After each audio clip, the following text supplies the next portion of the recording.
Morning, everybody. If you would, real quick, just if you're on here, I see we got about a dozen people on here. If you would just let me know if you can hear me real quick, and then we'll go ahead and get started. But I'll keep talking, just assuming that you can hear me.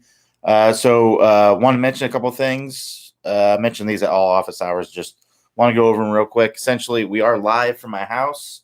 They're doing some yard work outside. Looks like they've taken a little break.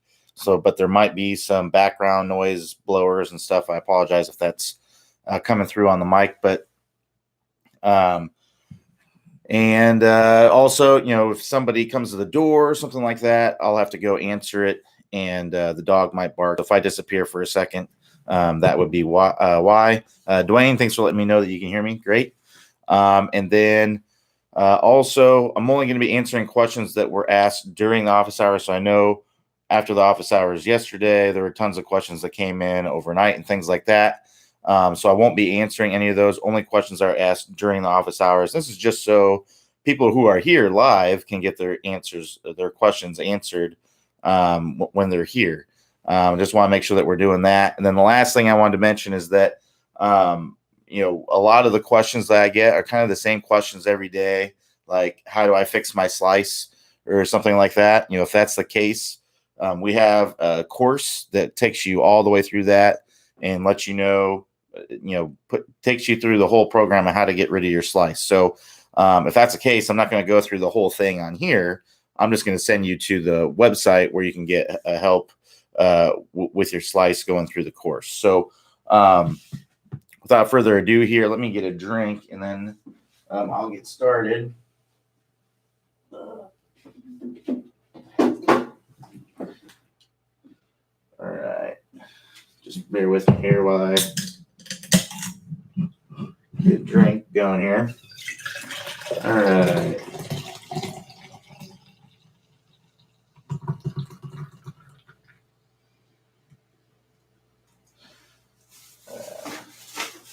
Sorry about that. Should have had that ready to go before we got started. But Robert, thanks for letting me know that you can hear me. So I'll go ahead and I'll start with tie in that it says. So if you posted a question before tie in, go ahead and post it again, and we'll get it answered. If you post it after, you don't have to post it again. We'll get to it as we go through here. So. Ty Ann says, I recently experienced shanks, which ruin the rounds. Is there effective drills that you recommend? So, yeah, we have plenty of videos on the website on shanks. If you're ever looking for a particular video on something, let's say it's shanks and you're struggling with a specific subject, I would recommend using the search engine on the website. It actually works really, really well. In the upper right-hand corner of about any page on the website, there's a search bar. If you search shank in there, you're going to get a bunch of videos. But I will tell you the easiest way to get rid of a shank, because a shank is a product of hitting the ball off the hosel of the club. So a shank is hitting the ball right here. So how do you fix a shank? The easiest way to fix a shank and the fastest way is to try to hit the ball here. And usually what happens is you're going to end up hitting the ball in the center of the face. So adjusting your feeling to get the desired result that you want, that's a lot of what golf is. The easiest way to fix about anything in golf is to exaggerate the opposite. So if you're hitting a shank, it'd be the opposite of that would be hitting it way off the toe, right? So I would try to do that, and that will most likely move it to the center of the face. If it doesn't, if you still hit it on the hosel, exaggerate it even more. Feel like you're hitting the ball way out here. Feel like you're missing the ball to the inside. If you get the strike to actually come out in the toe when you try to hit it out there, try it again. See if you get the same thing. If you keep getting consistently on the toe, then that means that you're calibrated and you can actually start to try and hit it on the center again, because your feel is real, right? You don't have to adjust your feel. What you're feeling and what you're trying to do is actually happening. So your feel is real. Get it in the center of the face at that point. I will say that the most common reason I see for shanks is that early extension of the hips moving toward the ball down into impact. So in one of the shank videos, where Clay talks about getting down and pulling that left hip back. the lead hit back as you're coming through impact. Because what happens with shanks most of the time is this. We get the hips go like this as we're coming in, and now we're taking away space for our hands to move through there. And what happens, that moves the hosel closer to the ball, and you end up with the shanks. So if you get where you're turning more and pulling that hip back, now you have this space for the club to come from the inside, and you get rid of those shanks. So I would take a look at those drills, but those are the two easiest things that I see most of the time that's causing the shanks. Could be some other things too, but it'd be really impossible for me to know without seeing your swing. So I can only really tell you the most common things. And if you're looking for an instructor, look at your swing. We do offer an unlimited swing review program. I believe Robin's the only one that has space available right now. So if you go to the get a review page, with the season ramping up and things like that, the spots are going to go fast. So if you're interested in doing that, I'd highly recommend going over there. And if you're wanting an instructor to look at your swing, because it may come to a point in the season where I'm at the point already where I can't take on any more students. Robin's definitely getting there, I think. So keep that in mind. If you're wanting to do it, you better jump on it as soon as you can, because you may not have a chance to in the future. All right. So Robert D says, although I feel like I'm making a proper backswing, video and playing partners evidence indicate a very flat, low backswing. Any advice or drills to correct this? So you have to understand what a flat backswing actually does for you and what it doesn't do for you, what it doesn't allow you to do.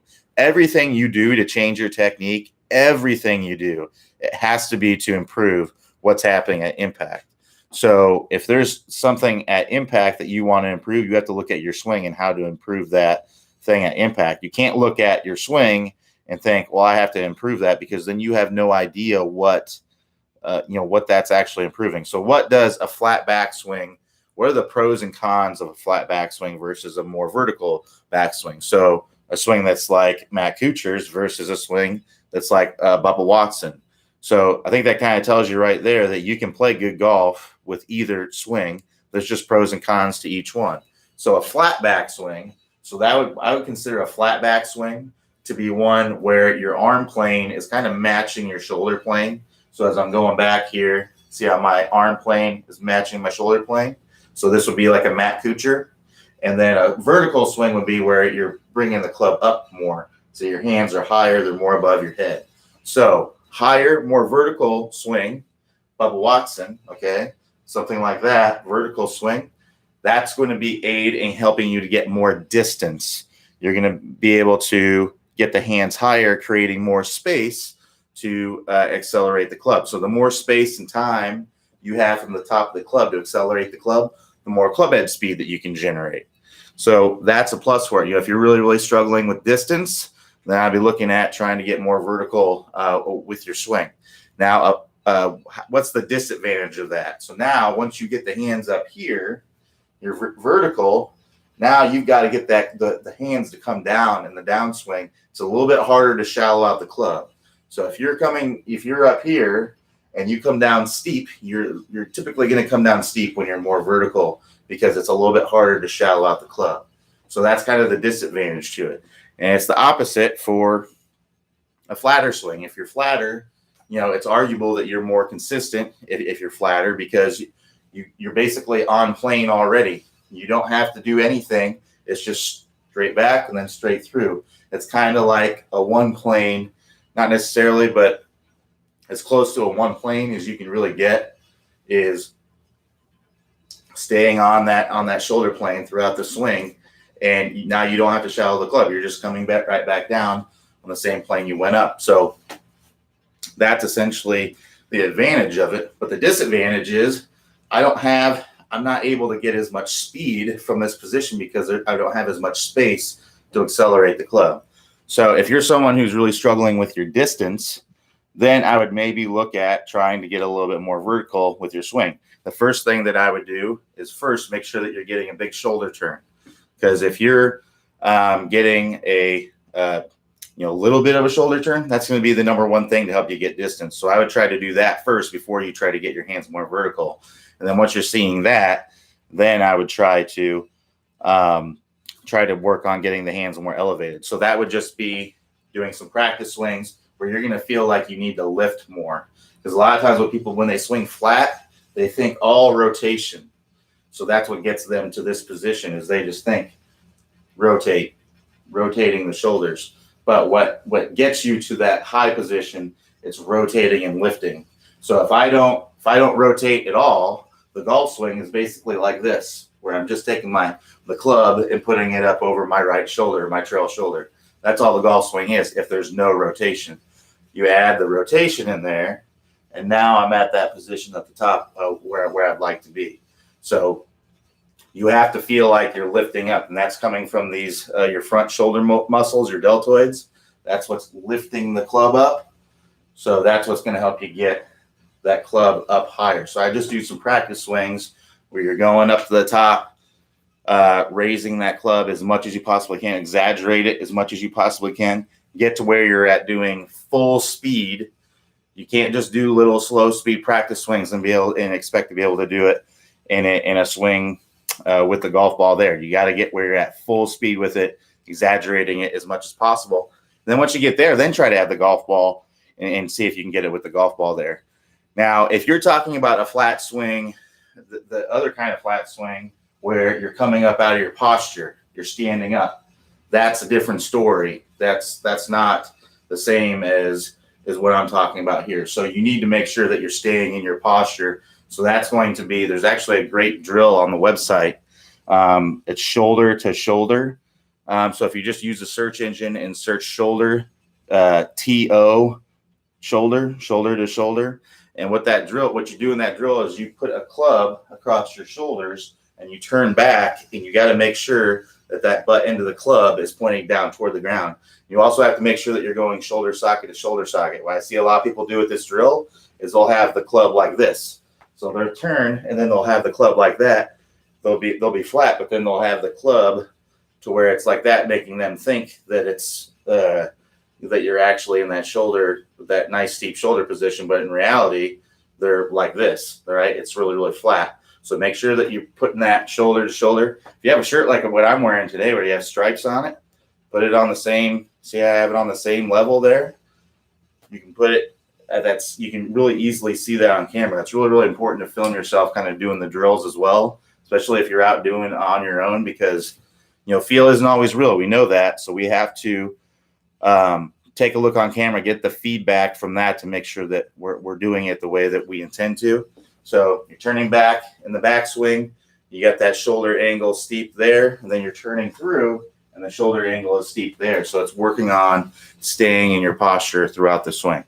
So that's what I'd be looking at, but I would only be trying to fix your flat backswing if you are struggling with difference and or you are coming up out of your posture. Because if you're coming up out of your posture, that's going to cause some inconsistencies for you, because you can't swing. If you're up out of your posture like this and your shoulders are level, you have to compensate in the downswing to get to the ball. So that's going to include really, really coming down into the ball, or it's going to include staying up here and then just flipping the club through, adding a lot of loft and losing distance. So I'd be taking a look at your swing. And again, if you want an instructor to look at your swing, Robin is taking on students right now. I just filled up. Again, I had one spot available yesterday, but it got filled up pretty quick. So, and if you wanted to work with me, you can join my waiting list. And as soon as a spot is available, I'll send out an email as soon as I can.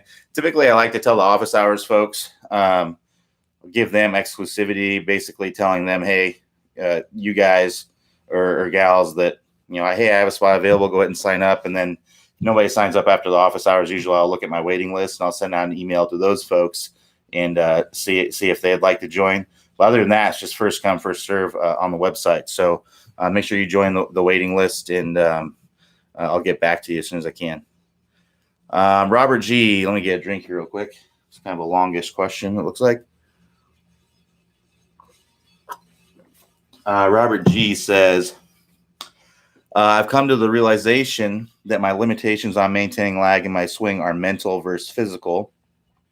I have a really nice laggy swing during my practice swing, but once that ball gets in front of me, I seem to cast and lose it all. I'm guessing my brain is telling my hands to make sure you square the club face and take over. Any drills help getting the head straight.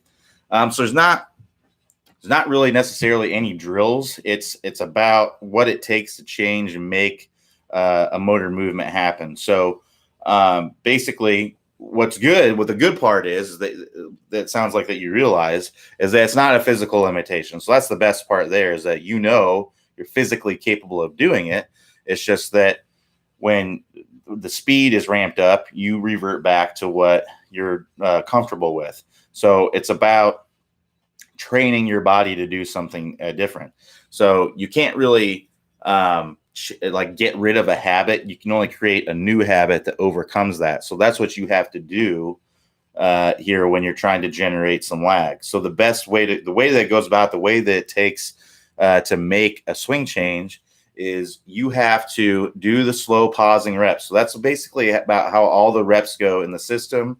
A lot of the reps go in any of the drills in the vault or anything like that. Is there's always a slow pausing rep, exaggerating the feeling as much as you can. So I'd be doing the slow pausing, the stick behind the ball drill, where you're getting that to stay behind the stick as long as possible, and then you're releasing it out in front. Plenty of those, getting a good feeling for that. And then once you get a good feeling for that, get the practice swings up to where you're going as fast as you can possibly go. Basically, you go as slow as you have to go to make it look good on camera. And honestly, if you can't get it at full speed in a practice swing, you got to get the full speed with it.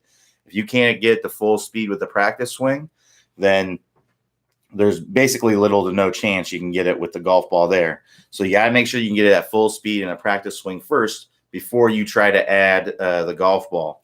Now, what happens when you add the golf ball, the reason why a lot of people struggle going from a practice swing to a golf ball is when the golf ball's there, there's another focus there. Now your focus just isn't on the movement like it was in the practice swing. The focus is on hitting the golf ball. So when you add the golf ball, you have to try to take as little focus away from that as possible. You have to basically not care where the golf ball goes. Basically, you have to not care if you even miss it. I know that's really, really difficult to do because everything that you've been ingrained into your psyche about hitting a golf ball is to hit it good. But when you're focusing on changing a movement that's eventually going to help you to hit the ball better, you have to just focus on the movement and the movement only as much as you can.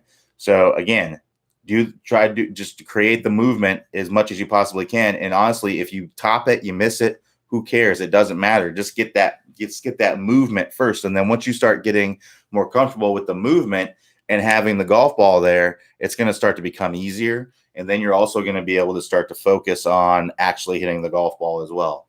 Now, for some people, that's really, really difficult to do, myself included. So if that's the case, you don't have to go to the golf ball from the practice swings. You can actually try to transition from there by hitting a little piece of paper or hitting a tee or something like that. Because when the piece of paper or a tee is there, or a leaf or something like that, when that is there, then that subconscious there isn't there to think that hit impulse isn't there as much, essentially.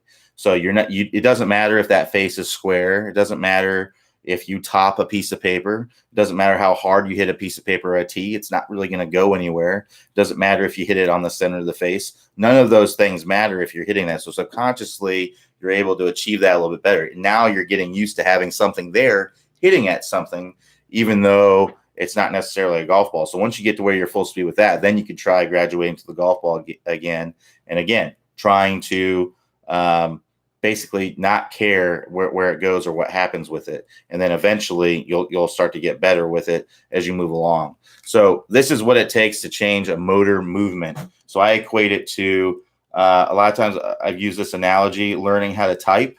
So when you first were learning how to type, and Robert, you're probably a good typer. It looks like you typed out this message probably fairly quickly.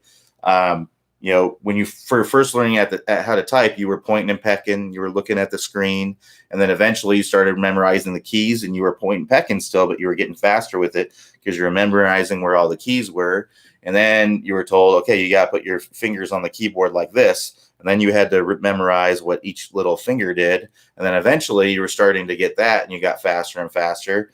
And eventually you got to where you could look at the screen. You didn't even have to look down because you had memorized everything. You've learned all the motor movements, and you weren't at that point, you were still thinking about the individual letter with each key. And then eventually you started thinking about I'm sure right now when you're typing, you're not thinking about the individual letter whenever you're typing it. You're thinking in words and sentences, and your fingers just do it. So that's you learned a motor movement there. You're moving so fast that it doesn't even, you don't even think about it. It just happens. That's the same thing that happens in the golf swing. If you are, the downswing occurs in a quarter of a second, a third of a second, something like that.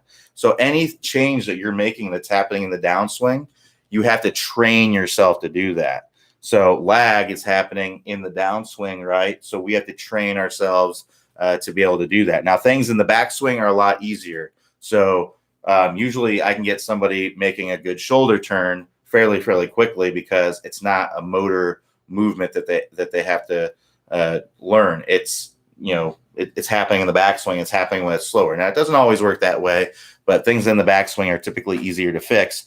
But unfortunately, the things in the backswing usually aren't as important as things in the downswing.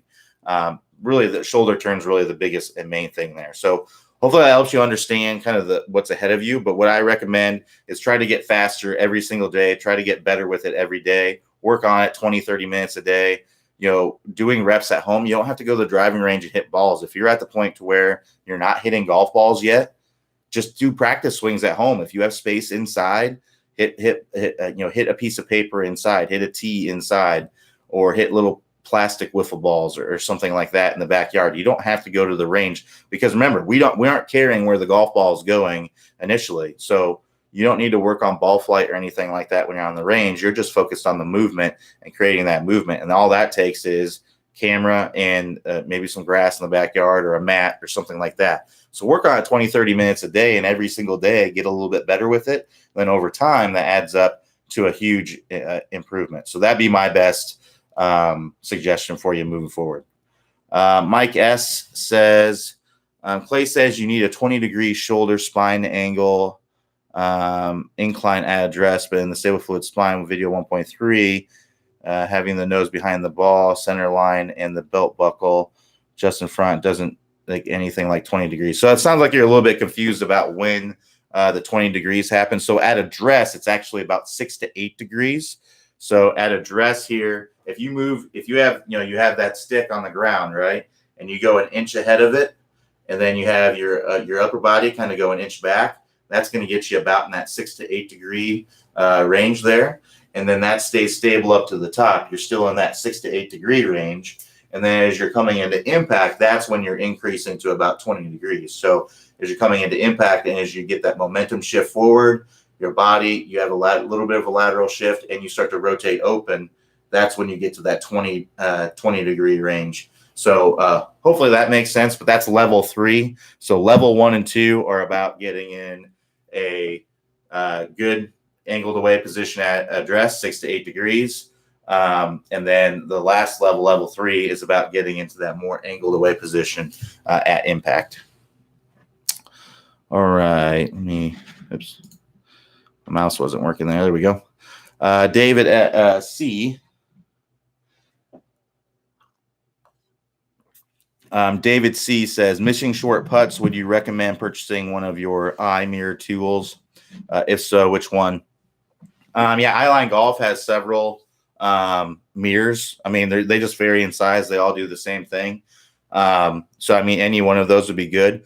It might be an alignment issue. So having one of those mirrors set up and you set it up to where it's aimed at the hole and you find a dead straight putt and you hit some, that's going to help you understand exactly what your alignment is. And it's also going to help you understand, because if you are set up with your eyes so let's say that the golf ball is straight up from here and my eyes are over it like this. Well, that's going to make it a little bit more difficult to see the line of the putt. So make sure that your eyes are basically either straight down on that golf ball or even a little bit inside would be good. I've actually found that most of the best putters ever were either like an inch or two set up inside of the golf ball with the eyes. It just helps you see the line a lot better. So I imagine if you're missing short putts, it has a lot to do with you just don't quite have the line right. So I'd be looking at that and just practicing those short putts. One of my favorite drills, I don't even think it's a drill that we have on the website. It's called a star drill. And what it does is, because a lot of people, when they putt, they hit the same putt over and over and over. And this is good to kind of groove things, but you also want to have some variability in there. With the star drill, you'll actually you'll pick a hole and have it be on a little bit of a slope. So that way you have a different break on every single putt. But basically, you put 5 balls around the hole. So there's 5 points on a star. So it's almost like, that's why they call it the star drill.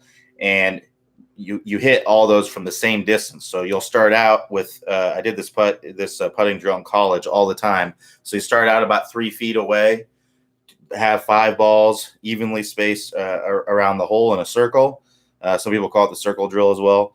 You got to make all of them, and then you bring it out another foot. So you do 4 feet, and I would bring that out all the way out to 10 feet. And I would have to make all the putts until I would leave that day. And what's really good is that gives you're not hitting the same putt every single time. You're hitting one that you're going to be getting probably a straight putt, a pretty straight putt, a couple, one that breaks a little bit to the left, and one breaks a little bit more to the left, and then one that breaks a little to the right, a little bit more to the right. So you're going to be getting varying degrees of break in the putts, and you're going to have to make adjustments every single time and make a good stroke. And it really helps you with your speed control as well. So I'd highly recommend that drill. And it also puts a little bit of pressure on you. I think any putting drill that puts a little bit of pressure on you, like if you bet yourself, it's really good if you have a playing partner that you can go out with and you guys can bet like push-ups or something like that. That's something we did in college. We bet each other push-ups or lunch or a beer or something like that. And if you got something on the line, it puts a little bit of pressure on it, makes it a little bit more like a situation that's out on the golf course. So hopefully that helps you, but I would highly recommend that star drill. It's a pretty good one. Lawrence L says, how important is to have your chin over your shoulder, looking down at the ball at the apex of the turn due to the physical limitation, fused cervical vertebrae? I am unable to maintain that classic position. Thanks. So, if your shoulder is underneath your chin, then that's an indication that you're making a good shoulder turn. Now, if the first thing I would look at is that if you're making sure you're staying in your posture, because what happens is if you turn back and you're not able to make that, it might be because you're standing up out of your posture, and that might be a product of sounds like a back spine issue that you may have. But you can only do what you're physically capable of. I mean, if you're not physically capable of staying in your posture, then you're just going to have to play golf and make a compensation in the downswing to overcome that. Unfortunately, that's not the best way to swing the golf club. But if you're not physically capable of doing anything different, then that's just how you have to play. There's just no way around it. Unless there's something, a PT, physical therapist or a chiropractor or a doctor can do for you. There's just no way to help you stay in your posture. But if you are capable of staying in your posture, I would first making sure that your shoulder angles are steeper and not like this, because that's going to make it hard to see the golf ball. If I'm level like this, I'm not going to be able to see the golf ball down there. So make sure that your shoulder angles are steep. That's going to allow you. And there's nothing wrong with kind of turning your head. Watch Justin Thomas. Jack Nicklaus did this. If you watch Jack Nicklaus, when he would set up with his driver, he would actually turn his head this way so that when he would get a nice big shoulder turn, it wouldn't bump his chin out of the way, or his chin or his head wouldn't stop his shoulder from turning underneath. He would actually turn his head like this so that his shoulder could go underneath his chin there. So I maybe look at doing something like that as well. But I would just try to do what you're physically capable of doing. Make sure that you're able to get as much of a shoulder turn that you can get, and that you're able to stay in your posture as much as you can. And those positions are important for power and consistency. So I'd say they're fairly important. It doesn't mean you can't play good golf. coming out of your posture. It just means that it's going to be a little bit harder to be consistent. You're going to have more bad days than you normally would, probably. Steve S. says, what slow motion video app would you recommend for a 72-year-old recreational golfer who is trying to improve? So if you're looking for, V1 Golf is the app that we use for our swing reviews. That's really the only one that I've used other than Huddle. Huddle has actually kind of changed things, I think. It seems like they've you have to have a coach invite you. And unfortunately, we've had a few people email us saying, hey, Huddle's not letting me sign up. I need you guys to send me a link. We don't have anything to send you to be a part. We're not on Huddle or anything. It was just the app that we recommended. So I don't think Huddle is really an option anymore. But V1 Golf, that's what we used for the lessons. And that's the only other one that I've used. And that's the only one I can really recommend. But yeah, you can look at your swing in slow motion on there, especially if you have an Apple device. You can actually, there's settings in the Apple app where you can adjust the frame rate and be able to look at it in slow motion. Fortunately, in the Android app, just because there's so many Android phones, I've talked to them about this. They're just not able to get be able to cover every single phone. So there's no, I think it defaults to 30 or 60 frames per second, which is typically fine enough. I mean, obviously it's better to have slow motion like 120 and 240 frames per second, but 60 is completely fine. A lot of the Android phones these days have slow motion cameras in them already. So you can actually film your swing in slow motion with the default camera app that the phone already has, and then import that into the V1 app and look at it. That's another option, which is pretty easy to do. You just go to capture, import, and then it opens up your video library, and then you can just import the video and draw lines on it and stuff like that from there. So V1 Golf is what I recommend, but there's probably plenty of other good ones out there. I think there's one that's called Coach Now or something like that. I've heard is actually pretty good. I could be wrong on the name there. I can't remember exactly what it was. I haven't used it, but I've heard that one's pretty good as well. So all kinds of ones you can kind of think about to use. If there's one that you use and you really, really like, feel free to share with us. That's completely fine. Robert D says, look like the shoulder-to-shoulder drill will be the very best bet. Thanks. No problem. Glad that could help. Kenneth H says, on shots of 40 to 60 yards, I use a clock system. On the course, my shots sometimes balloons and come up short or thin, which comes over the green. Any suggestions? So it sounds like you're flipping the club. Flipping the club, which is going to add loft. So it's good that you're using a clock system. And if you're not familiar with the clock system, other people that are on the video here, basically a clock system is where you're talking about your lead arm is basically a hand on the clock. So this would be considered a 9 o'clock swing. So you use a clock system to determine to dial in wedge distances. So I have a 56-degree wedge right here, and if I basically find out, I go to the range and I figure out how far I hit my 9 o'clock swing with a 56-degree wedge. And that way, when I go to the course, I know, okay, I hit a 9 o'clock swing with a 56-degree wedge, 75 yards. And whenever I get, let's say I go out to the course and I have a 70-yard shot, well, there's a couple options I have there. I can either try to take a little off of this 9 o'clock swing, or I can actually choke up a little bit on the club to take a little bit off of it as well, and I can really dial in those wedges. So really, really highly recommend that. That's in our Top Speed Golf wedge system on the website, so go check that out. But as far as thinning shots and ballooning shots, so ballooning is happening due to added spin. That's basically what happens is, the drag on the ball, it creates the ballooning effect as you're watching it there. So that comes from adding loft. When you add loft, that adds spin, and it also makes the ball go high. So making the ball go high with more spin is going to make the ball balloon more. So you're coming in, I would look at your swing on camera, you're likely coming in and flipping the club through impact.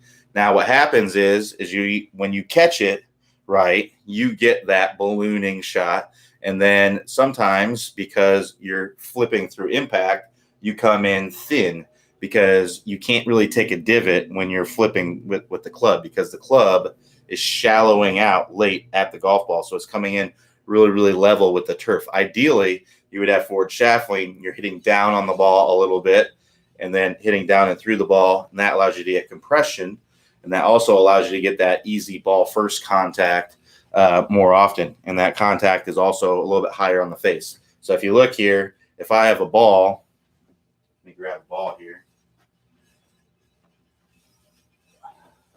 If I have a ball, so this is with no forward shaft lean. If you see where the contact point is, so if this ball is on the turf here, that contact point is low. So I'm coming in really shallow. Now, if I have forward shaft lean, look where that contact point goes. See how it went higher on the face? Now I'm more in the center of the face, and I'm able to get more solid contact. So what I'd be recommend doing is working on getting some forward shaft lean with your wedges. So that's going to be maybe you're casting the wedges. You're going here and you're releasing that lag. So I'll be working on maybe getting a little bit of a lag with that. But also look at making sure the move applies to everything. You don't want to be coming down steep ever with the club. So make sure that you're shallowing up that club nicely, because if you're coming down steep, you're typically going to flip the club to save it later, because otherwise you're just going to dig that club into the ground. So make sure that you're shallowing out the club, squaring up that face earlier. So by what I mean by that is turning that handle down. So if you look from this angle, see how I'm turning my wrist? That closes the face. That's going to allow me to get forward shaft lean at impact with a square club face. So look at those pieces and make sure that you're in good shape there to get some good compression on your irons. Rick W says, I've been practicing in my simulator for the winter and have changed my swing with more shaft lean and more body swing than hitting. Have bad rotators compressing the ball, but need to fixate approximately 2 inches in front of the ball. Have good vision, not using bifocals. If I play the ball up or back, still same outcome, hitting off the toe and low. Many cans of foot spray. Any ideas, or just pick a spot 2 inches front? So like what I was saying before, a lot of what golf is adjusting your feel to get the desired result that you want. So if your feel, if adjusting your feel to feel like 2 inches here or there is getting you the desired result that you want, then that's what you need to do until, our feel is constantly changing. So eventually that feeling is probably going to stop working, and you're actually going to start to get calibrated to where you're actually, or it may go in the other direction. You may, have to adjust your feel to maybe it's 4 inches you're feeling. So what I would always feel like is that you're adjusting your feel to get the desired result that you want. Your feel is it's not always real. This is not just with us, it's with professional players as well. A lot of times when they're hitting balls on the range, they're kind of feeling things out. If they're actually hitting things off the toe a little bit, they're going to make an adjustment to try get that ball more on the center of the club face. They're going to try and calibrate themselves out there on the range before they get out there. Sometimes that doesn't happen. Sometimes it doesn't get calibrated, and you still have to feel like that's what's happened. That's just the way they rolled out of bed that day. So keep that in mind is, if you're hitting it off the toe, you're going to need to adjust your feeling to feel like you're hitting it off the heel to get the desired result that you want. There may be things going on in your swing that could be making it a little bit more difficult. It's really, really impossible for me to know without seeing your swing. But I would be looking at your swing and make sure you're nailing all the pieces of the Top Speed Golf system. Make sure your spine is nice and stable. A lot of times, if you're having trouble striking the ball on the center of the club face, or if your ball striking is really, really off, it has a lot to do with your spine angle. Because if that spine's moving around all over the place, it's really, really going to be difficult to hit that ball in the center of the face. So I'd be making sure that your stable fluid spine is good. I'd be making sure that you're getting a big shoulder turn, getting a good shoulder turn, because if you're short with your swing, a lot of times you rush that downswing, and when you rush things in the downswing, it's going to be really, really hard to be consistent. You may be able to get a little bit of speed from rushing, but you're not going to be able to hit the ball very, very consistently on the center of the face. And typically, you're going to release that club early from the top. So making sure you're there, make sure your compression line is good. If you're bumping out and you're having to use all upper body to swing the club through, it's going to be really, really difficult to make solid contact a lot, most of the time. So make sure that your compression line is good. Make sure that you're releasing that club properly. So hitting all 5 pieces plus the move, making sure you're shallowing out the club, turning that handle down to square up the face early. You mentioned you worked on getting some good forward shaft lane. So maybe you are hitting all those pieces, but I would definitely look at your stable fluid spine. And if you are nailing all 5 pieces, so you're nailing all 5 pieces of the Tatsumi golf system, you're doing the move properly, it may just be you need to get a better awareness of your impact. And that's going to be the ball striking masterclass, working through the ball striking masterclass. Again, this is an additional program that we offer. We only offer it on a limited basis because it does include instructor feedback. So we do plan on offering it enrollment at some time in May. So be on the lookout in your email. It's a one-time fee, $147 gets you access to. It's a 90-day program where you really just focus on impact and impact only. No technique. It just takes what you're doing with your current technique, which if you have awesome technique already, then it's really perfect for you. Even if you don't have great technique, this is a great program for you because you can have terrible technique, awful technique, but if you hit the ball in the center of the club face and you hit it with a square club face, with a club path that's fairly neutral, and you're hitting the ball before the ground, you're going to hit a good golf shot. On the other hand, if you have perfect technique, you do everything just right, it looks just like Adam Scott. You look at your swing, comparing, you're doing the exact same things, you're nailing all 5 pieces of the Tatsumi golf system. But if you chunk it, it's not going to be a good shot. If you hit it way on the toe, it's not going to be a good shot. So if any one of those little pieces of impact is off, you're not going to hit a good shot. So that's what the ball striking masterclass is going to do. It's going to give you a better awareness. It's going to improve your athleticism, your coordination around hitting the ball really, really well. It's a different way of practicing. Not a lot of people practice this way. In fact, most people don't. So I would highly recommend it. Even if you're halfway through the Tatsumi golf system or you haven't done anything in the Tatsumi golf system, I would highly recommend it because it's going to help you get a better impact with the technique that you already have. Changing technique is hard. I'm not going to lie to you. Changing technique is really, really difficult. Doing ball striking type drills is actually, I have found it's a faster way to improve, and a lot of people prefer it. Some people do the ball striking masterclass and don't even mess with their technique anymore because they got such good results just working on their ball striking a little bit, and they're happy with their game where it is. The only problem with that is that if you don't improve your technique, if you still have kind of poor technique and you improve your ball striking, you're kind of capping your potential a little bit, because someone who has a better ball striking or someone who has an as good ball striking ability but has better technique than you, they're going to have a step up on you. So you're never going to be able to beat the ones that those kinds of people, but you're going to be able to beat most people who have poor ball striking ability. So keep that in mind when you're working on stuff. Nicholas F says, is it bad to have draw spin with a 3/4 wedge shot? Can't get it to fade. What is causing this? Well, first of all, with a wedge shot, it's going to be hard to get the ball to draw or fade. A lot of times, it's fine to have a little bit of a draw or a little bit of fade on it. But the reason why it's hard to get that ball to draw or fade is because there's more backspin. So the more backspin there is, the less apt the spin axis is going to want to move. So if you think about it, when you hit a ball, it's almost like an airplane. The spin axis is like the wings of an airplane. So what happens is that when you hit a fade for a right-hander, the wings, the axis, it kind of goes like this, and then a draw, it goes like this. Well, the more backspin, the more that ball is spinning from the get-go, the less the wings, the axis, are going to want to tilt and draw or fade in either direction. That's why with a driver, because there's less spin, with a driver, it's much easier to hit a big hook or a big slice. That's why a lot of people will struggle with those clubs, because it's a lot easier to make those happen. So with a wedge, it's going to be more difficult to get that draw or a fade. So I wouldn't be trying to necessarily hit a lot of draws and fades with wedges, because it's just going to be really, really difficult. You're really going to have to cut across it a lot. So most of those are going to be kind of laser type shots. But if you have a little bit of a draw on it, that's completely fine.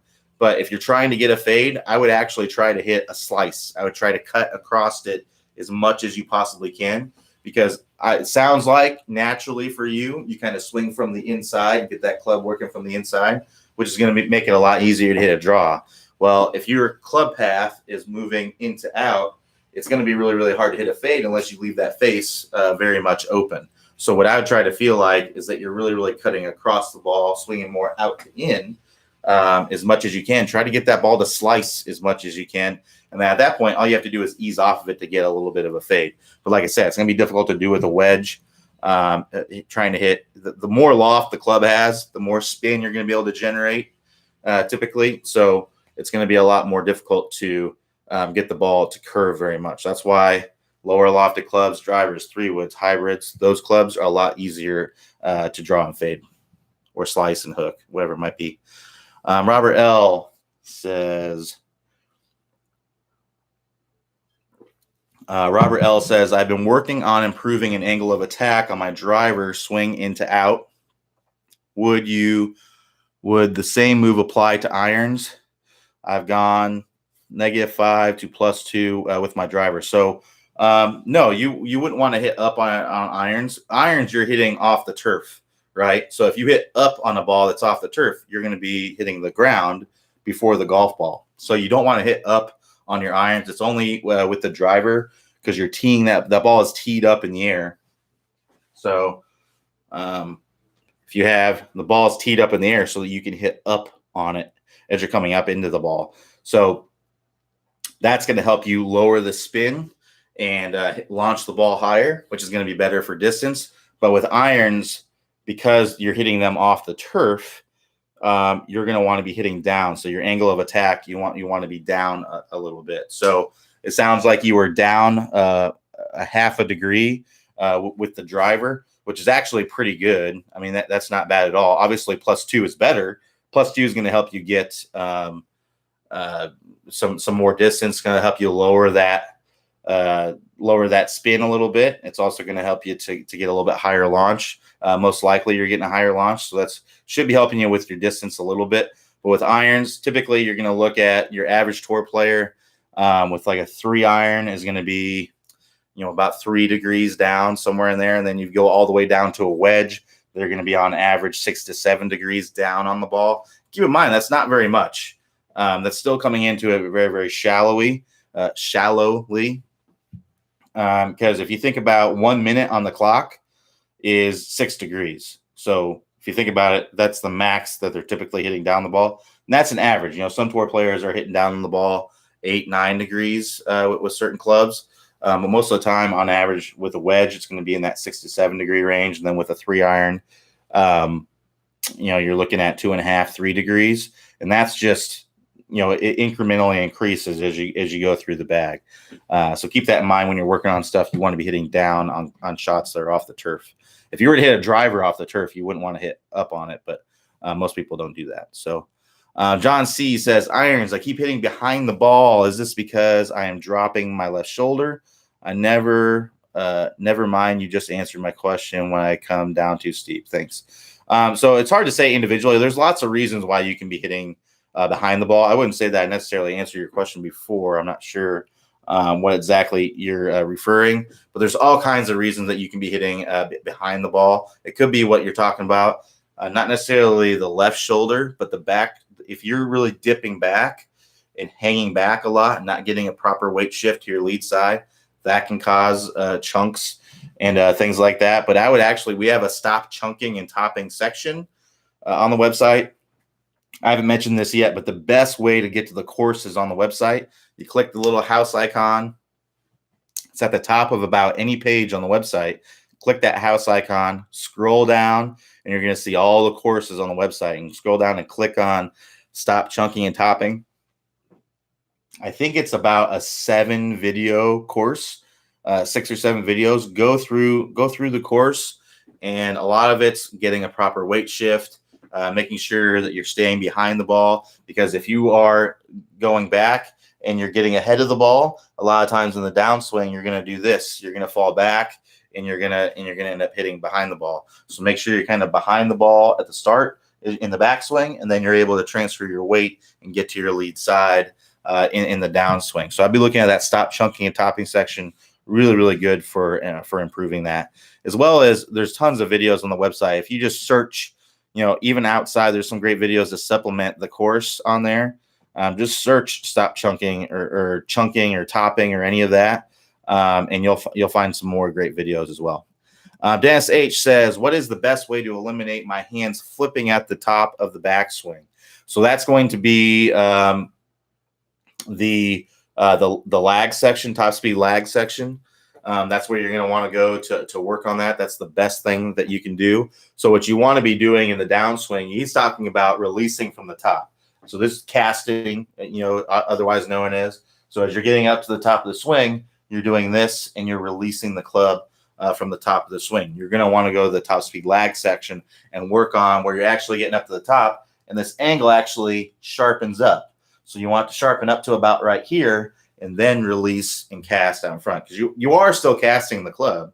It's just it's casting at the right time. This movement here, this is casting. So we want that to happen down here.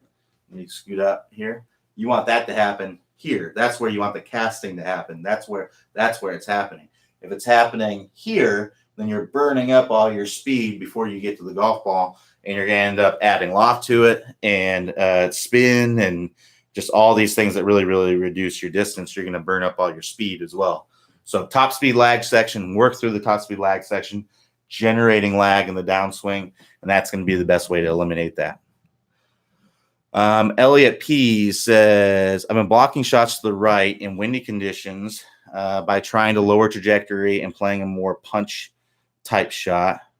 What would you suggest to help me with a lower shot through the wind? Normal shots have a desired penetrating draw ball flight, but anytime I put my ball position slightly back of my stance, I tend to block to the right. So what's happening is that your club path is moving out to the right and you have an open club face. So what you want to do is you want to turn that handle down. So as you're coming into impact, I would try to feel like you're doing this. See my left hand, assuming you're right-handed, my left hand here, see I'm turning that wrist down. So that's squaring the club face. So I try to feel like as you're coming down into the ball that you're squaring that club face. I'd actually try to get that ball to start to the left. So you're getting that ball in the back of your stance. Your hands are coming in more forward, and you're turning that handle down to square up the face. This is what squares up the face when you have more forward shaft length. So if you come into the ball with the same way that you square up the face normally with less forward shaft length, what's going to happen is when you have the hands more forward, you're going to do that. See how the face is open? So what we have to do is we got to turn that handle down to square up the face. So there's a 1.2, video 1.2 from The Move. It's a great drill to help you with this. You're going up to the top and then you're pausing halfway down and you turn that face down just like that. And then you continue to where you had tons of forward shaft length at impact with a square club face. So I'd be turning that handle down to square up the face. That's what's going to help you the most. But if you normally have great ball flight, then honestly, I wouldn't even worry about trying to keep the ball lower or anything like that. I would just do your normal ball flight. But if you're wanting to square up the club face by trying to hit that punchy shot and you're leaving that open to the right, I'd be turning that handle down to square up the face a little bit better. Wally P says, are shoulders protracted and retracted in the downswing as in the takeaway? Yeah, so as you're coming through, as you're swinging through, see my my trail shoulder, as I'm coming through and I'm releasing the club, my trail shoulder is protracting and my lead shoulder is retracting as I'm coming through there. Yeah, that's absolutely what's happening. Most of the time, that's not something that you need to think about. It just kind of happens automatically. It's an intuitive thing to try and get that maximum range of motion. I've honestly never seen anybody who doesn't protract and retract their shoulders at all in an intuitive way. It's just part of what happens when you're trying to get as big a turn in the backswing and in the follow through. Mauricio, looks like this is the last question on here. So I'll probably be able to answer this one and maybe one more if y'all wanted to put another question in there. But if there's no more questions after this, I'll go ahead and wrap it up and we'll finish it up for the day. So Mauricio R says, at the top of the backswing, what is the better ulnar deviation before wrist rotation or the opposite? at the top of the backswing, what is better, ulnar deviation before wrist rotation or the opposite? So I'm not really sure exactly what you're saying. So ulnar deviations is this. So that's thumb out, down, away from you. So at the top of the backswing, you actually want radial deviation. You want thumbs up. So that's where you're going to be at this position. So at the top of the backswing, the thumbs are up. And as far as wrist rotation, I mean, your wrists are going to be rotating a little bit as you bring the club up to the top. So if you watch here, I'm going up to the top, just look at my wrist. My wrist is rotating, right, as I'm going up to the top. And then it's radially deviating. Radial deviation, I got thumbs up as I go up to the top. So if I go up to the top here and I don't rotate my wrists and I have ulnar deviation, here's where I am. I'm way up here. I'm not going to be able to get much power from that. So I've got to rotate and I've got to get that radial deviation there, not ulnar deviation. So hopefully, not sure if I understood your question properly, but what I recommend doing is actually, if you want to learn all the movements and everything, what I would say is we have the crazy detail section. So if you go to the vault, I'm not sure if you all know how to get to the vault, but if you go to the instruction tab, hover over the instruction tab, that expands the menu. And then there's the vault categories. Go to vault categories. And then in vault categories, there's a crazy detail section. And that's exactly what it is. It goes into crazy, excruciating detail into how, many of the pieces move in the swing. So the hands, the elbows, the trail leg, the shoulders, all these things. And Clay goes into really, really crazy detail. So there's one on the wrists. So I would recommend going in and checking out. I think there's one for the right and the left wrist, individual videos, and you can see exactly what's going on in the swing to get you to certain positions. But I'm not sure what in the backswing, what's happening is it's radial deviation and you're rotating back. And also your right wrist is bending backwards, right? So you're talking extension there. And then your left wrist is going to be flat. There might be a little bit of flexion there going on where your wrist is bending down a little bit. But it can be cupped a little bit too. But it just makes it a little bit harder. So last question here. Fernand says, any suggestions on hitting fairway woods? I mean, that's kind of a broad question, but basically, I mean, as far as hitting fairways woods are concerned, well, one, there's some of the toughest clubs to hit. I mean, it's just plain and simple, toughest club to hit. I mean, if you don't have a good lie, I don't know that I would even try hitting one. But for most players anyway, but yeah, hitting fairway woods. If you're hitting it off the turf, you're going to need to hit, I mean, the same 5 pieces of the top speed golf system apply. Play it a little bit forward in the stance.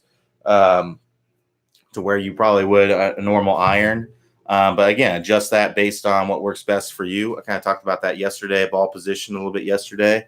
But the same 5 pieces of the top speed golf system are concerned. If you give me a little bit more information, basically, like what are you struggling with the fairway wood? I mean, it's kind of a broad question, just asking for suggestions on hitting fairway woods. I recommend hitting them.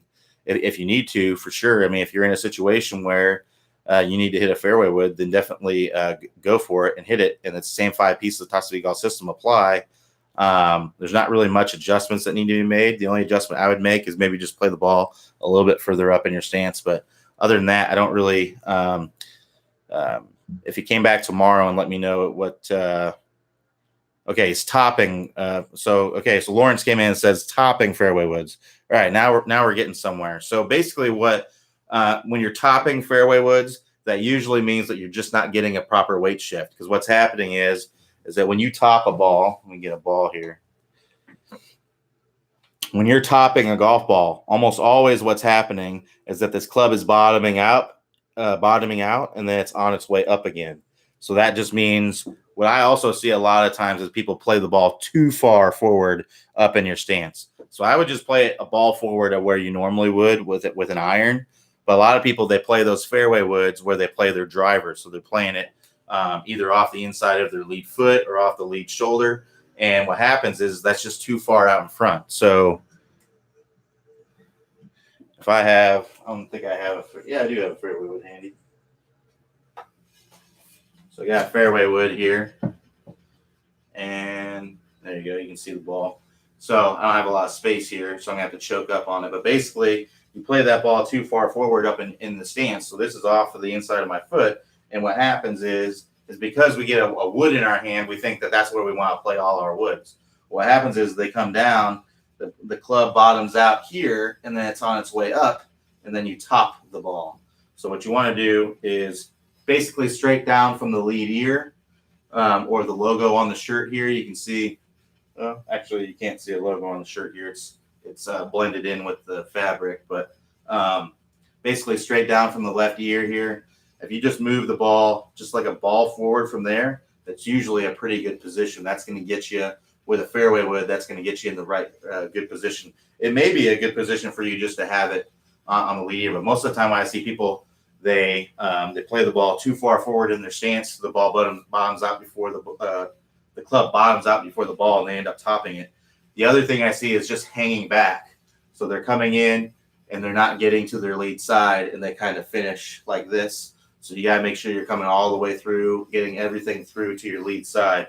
So I would work on that stop chunking and topping section, and work on that, and that's what's really going to help you to stop topping the woods. There's also some specific videos on the website.